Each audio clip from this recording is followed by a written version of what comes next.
from the walking.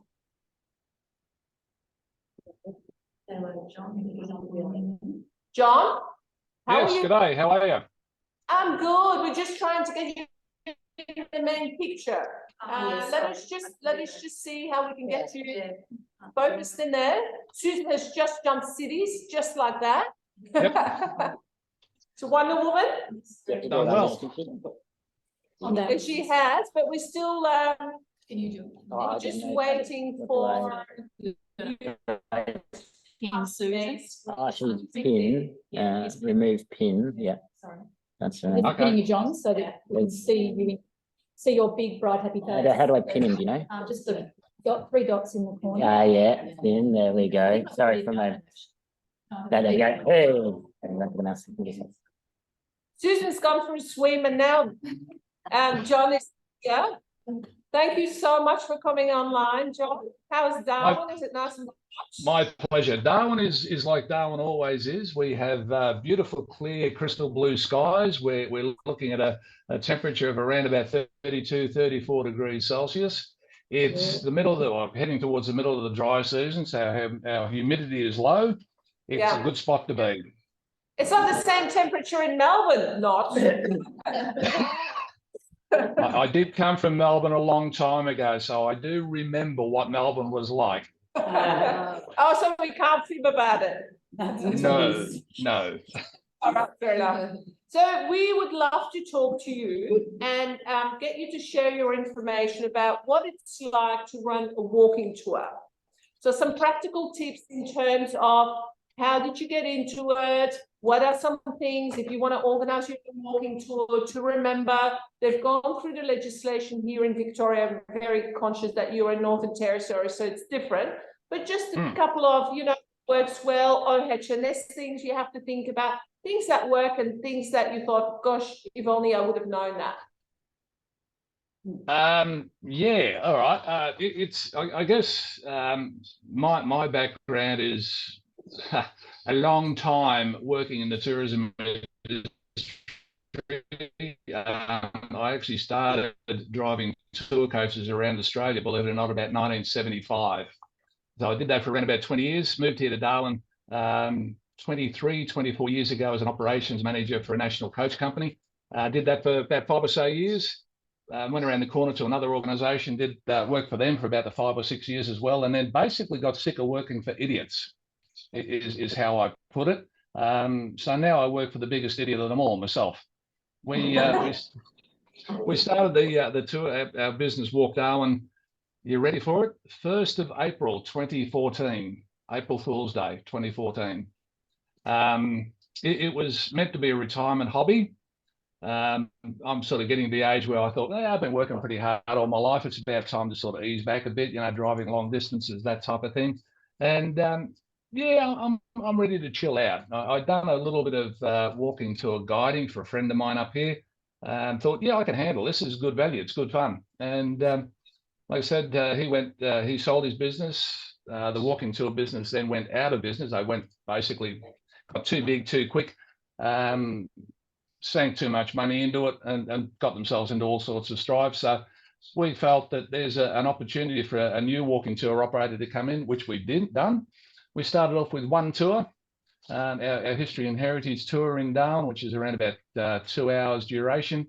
We then now have something like 10 tours on our books, different tours. So we cover tours like World War II history, Hidden Secrets of Darwin, which is a very popular one.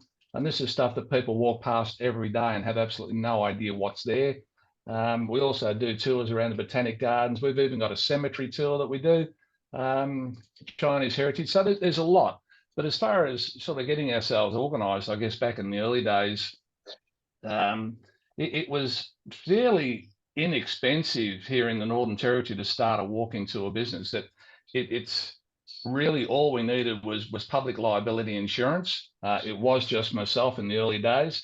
So public liability insurance, we did have to get permits to conduct our tours in Darwin CBD itself from the Darwin City Council. We've then gone through over the years, we're now employing staff. So we've actually got workers' compensation. So there's a bit of sort of red tape behind the scenes that you need to look at and consider, particularly with the likes of insurances. We've also got a small motor vehicle, so we actually do a motor vehicle tour as well. So there's those expenses as well. As far as on the tours themselves, we're fairly lucky. We've got the ability to be able to, Darwin itself has a lot of public artwork, and we're able to actually get in and actually have a look at some of the public artwork. We can get up close to it, we can touch it, we can feel it. The beautiful old buildings that we have in Darwin, and trust me, we don't have many. And that's not because we've destroyed them. The Darwin itself has actually been destroyed 4 times naturally in its history. 3 times by cyclone, and of course the World War II, Japanese bombings during World War II, and that's a fairly unknown story as far as the city is concerned. But now the old stonework for the buildings itself, it's a beautiful stone. It's called porcelainite. And the reason it's called porcelainite is because it actually feels like unglazed porcelain. So we can actually get up and touch that as well. So we can use the natural things around town to help us out and give the impression of what's in the city. As far as our biggest problem, I guess, would be heat mitigation. As I said, our average temperature is around 34 degrees Celsius, and that's 365 days of the year. That's every day of the year. We have 2 seasons this far north. We have the dry season, which we're in at the moment. So, temperatures around 34 degrees Celsius, humidity anywhere between probably 25 and say 45, 50%. Then we head into the wet season, and that's when we get, again, 34 degrees Celsius, but our humidity rating can get as high as 85, 90%. So it's like walking through a sauna occasionally. So heat mitigation is a big one for us. We've got to watch the clients. We watch for signs of heat stress. We watch for signs of dehydration. And if you're doing it often enough, you can pick. If the client's got a really bright red face, well, chances are they're suffering heat stress. Find somewhere shady for them, sit them down. As they're walking tours, we do a lot of stopping and starting and discussing different buildings. Like we have a pedestrian mall here in Darwin called the Smith Street Mall, and there's that much information in that mall. I can take an hour to an hour and a quarter just to go from one end to the other, just talking about the information. There's just that much of it. So we're consciously watching that, making sure that the clients are actually drinking. If we're talking about something, we actually talk in the shade, so that there's a lot of areas where we're sort of pointing something out as we walk past, but we'll actually find a nice shady spot to actually stop and discuss those things. But as I said, as far as red tape is concerned, there's not a huge amount of it up here. It's fairly easy. Yes, we need to be accredited, which is a process that we go through every year. We need permits.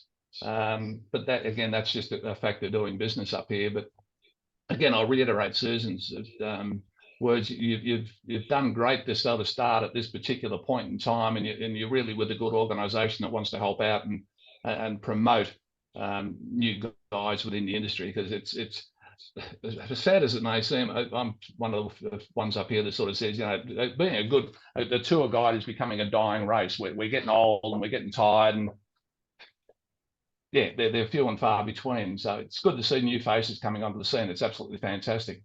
Like I said, my background is long distance tour coach driving. So I've spent, anything up to 30 odd days on the road with anything up to 48, 50 people at a time. So it's been an interesting lifestyle for me, and it is a lifestyle choice. It's not a job, it's a way of life. So I think that's about it, unless anybody's got some questions. That was a pretty quick one, but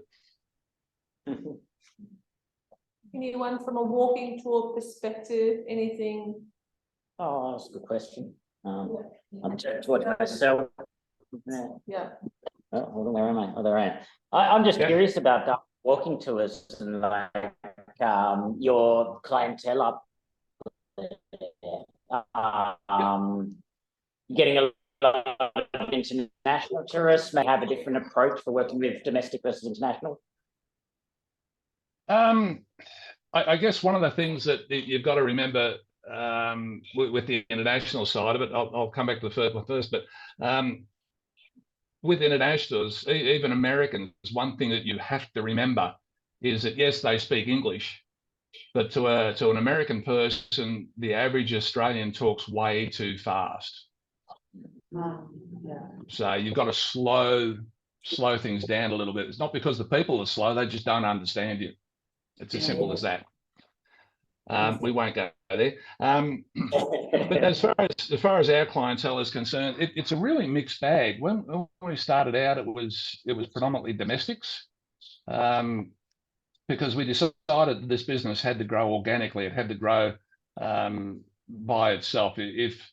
If we wanted to get brochures, the business had to be able to pay for the brochures. If we wanted to take the next step forward, the business had to pay for it. So, as I said, as a retirement hobby, it really was a hobby. And let me assure you, it's not a hobby anymore. It's become a full-time job. But hey, that's what we were hoping for. That's what we wanted. But it has taken 9 years to develop to get to that particular stage. We are now seeing a lot more internationals. And again, it kind of depends on where they're from. As I said, Americans can't understand it, so you've got to slow your speech down. English, again, because of the different dialects there, quite often our jargon is something that they get. Our slang is something they don't get. So, back in the early days, I was told if you're going to use an acronym, and we'll call it CSIRO. If you use CSIRO, international's got no idea what that is. So you've got to sort of say, okay, well, we're talking about the CSIRO, but that's a Commonwealth Scientific Industrial Research Organisation. You've got to actually explain what it is with internationals. Even the likes of, we're walking down, we call it a footpath. Well, Americans have absolutely no idea what a footpath is. So you've got to adjust and okay, it's a sidewalk, that type of thing. That's the only changes I make. Even with the World War II history that we've got up here in the top end, and there's a lot of it. People will ask whether I change my commentary for the Japanese tourists that we have on tour with us. Simple answer to that is no. It's history, and they're interested to learn as much as we do. So it does depend a lot on the client. You become, after a while, you become a bit of a I guess a body language reader. You can sort of you pick what they want, you can pick what they understand, and by using a clever question, you can also understand to a point what they're interested in. They may be interested in facts and figures. They may be interested in a bit of what I call useless information, bit trivia, that type of thing. Yeah. It depends. Every group is different. Every individual is totally different. It takes a while, but you will eventually get there. Thanks. Anyone else? John, we were talking this morning about emotional intelligence and how to deal with different things, different scenarios, different difficult people, but also what triggers you. What, from an emotional point of view, have you got emotional intelligence point of view? Any pearls of wisdom you want to pass on that worked for you? I guess because I've been doing it so long, it doesn't things don't kind of worry me anymore. Yeah. I'm just trying to think back in the early days. If you look at somebody and they'd actually, well, that's wrong. You give a piece of information, they say, well, that's wrong. You sort of take a little bit of a step back, but you sort of sit back, well, hang on, okay, that's the information I've got. Where did you get your information from? And then we'll sort of combine the two. And I'm always happy to say I'm prepared to stand corrected. Yeah, I'm not a walking, talking encyclopedia. I don't know it all. But no, like I said, it's one of those things. I guess I don't really sort of worry about it much anymore. It's almost 50 years of doing this. It's just like breathing nowadays. It's just like, I don't worry about it. But yeah, I guess the other thing is if you are asked the question, and I get quite a few, luckily, because I've been in Darwin, we are a Darwin specialist now. We've been in Darwin for so long. Most of the questions I know the answers to already because they're common questions. But every now and again, I'll get a question that you sort of sit back and think, well, I've got no idea. Yeah, never be afraid to say you don't know. It's, as I said, you're not a walking, talking encyclopedia. What I usually do is make a bit of a joke of it. And I say, well, that's a really, really good question. It's a shame I don't have a good answer for you. Even part of my my introduction is that, ask as many questions as you like as we're traveling around this morning or this afternoon, whenever. If I know the answer, I'll give it to you straight away. If I don't know the answer, Ad'll come on the phone, Ad'll come Google, and we'll see what we can do. If I can't find it, I'll get some details and try and get back to you. Because what I've found over the years is if I get asked a question I don't know the answer to, I want to know what the answer is. Yeah. Right? And it's some of the questions I've been asked, it's taken hours to find that answer, but I'm happy now. It's locked up here. I don't have to worry about it. Yeah. Just don't be, don't be afraid, don't be offended. If somebody says, asks you a question, yeah, I don't know, but I'll try and find out for you. Simple as that. It's not that hard. It's quite easy. I have Yep. a point. If we have a group, for example, 20 or 30 people from different nationalities, and then their speed is different, how you manage the timeline between somebody that can walk fast and then slow and then also middle? So how you can manage the timeline? Okay, managing that type of thing is again fairly easy. We have a statement that we walk as fast as our slowest walker. Right, so the slowest walker is the person that actually sets the pace. It may extend our tour by a few minutes. I've found over a period of time, it's only ever been by a maximum of about 15, 20 minutes, which is nothing really when you think about it. But they feel included. But one of the other things we do with walking tours, I've done walking tours all over the world, and there's been guides that'll actually walk and talk at the same time. So they're actually walking away from you.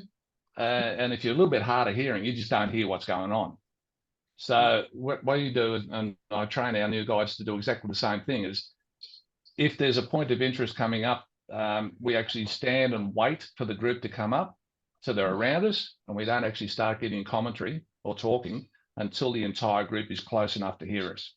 We specify 20 passengers maximum to one guide, and we usually have a second team member on a group of that size who is at the rear, and they're actually acting like a mother hen, so they're sort of shuffling people along, that type of thing. But the second person in that instance is also looking for signs of heat stress and dehydration as well. So it's general taking care of them. So over a period of time, we sort of sussed it out. But as I said, the simple thing is with a walking tour is if you've got a slow walker, they set the pace. Okay. Thank you so much. Well, John, that was absolutely fabulous. Thank you so much for sharing. Thank you. Yeah, your wealth of information. Good luck. Send us some sunshine. We badly needed that here. No. We're keeping it all to ourselves.